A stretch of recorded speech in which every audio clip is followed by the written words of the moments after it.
nebi maxamed sallallahu calayhi wasalam waxa uu dhahay 4 waxyaabood oo jirka bini'aadamka jira u keenaya: hadalka badan, hurdada badan, cuntada badan, kulanka badan ee dadka kale aad la yeelanayso.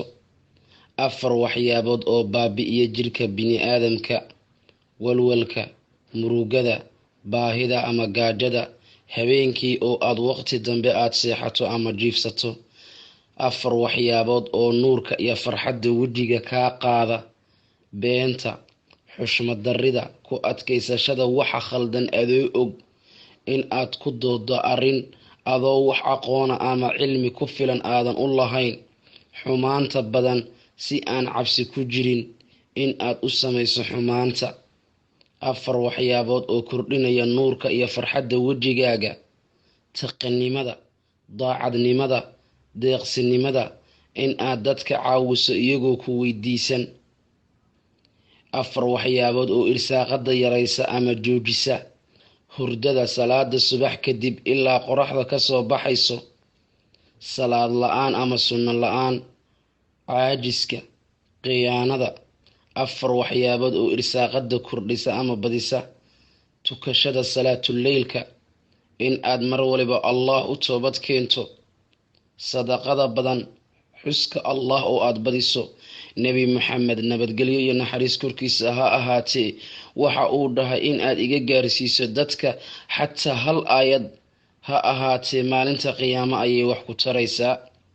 nebi maxamed sallallahu calayhi wasalam waxa uu dhahay jooji wax waliba oo aad samaynayso marka aad aadaanka maqasho, xataa qur-aanka markaad akhrinayso jooji. qofkii hadla marka uu aadaanka dhacayo ma awoodi doono inuu shahaadada qiro marka uu dhimanayo. allaahumma acinnii calaa dikrika wa shukrika wa xusni cibaadika. duco aad u fiican ayaan kuu soo diray, bal qiyaas haddii 1,000 qofood ay akhriso markaad u dirto. nebi maxamed sallallahu calayhi wasalam waxa uu dhahay xabata sawdada waxay daawo u tahay jiro kasta ilaa geerida mooye. qolka ama guriga uu yaallo weligiis faqri ma noqonayo. saliidda saytuunka waxay daawo u tahay 76 jiro. biyaha samsam waxa aad u cabtid ayay dawo u tahay. iniin kasta oo rumaanka ah waxa ay leedahay dhibic biyo jannaad. guri kasta oo timiri taalana gaajo ma noqonayso. fadlan sii gudbi si ay kuugu noqoto sadaqa tujaar. walaalkaaga ayaa u baahan inuu dhagaysto ama akhristo. fadlan waxaad ka helaysaa ajar iyo xasanaad aan la soo koobi karin marka aad maqasho ama aad dhagaysato codkan. ha noqon qof keligiis dhagaysta oo ka faa'iidaysta, ee waxa u baahan dad walaalaha ah oo ay arrintani ka qarsoon tahay.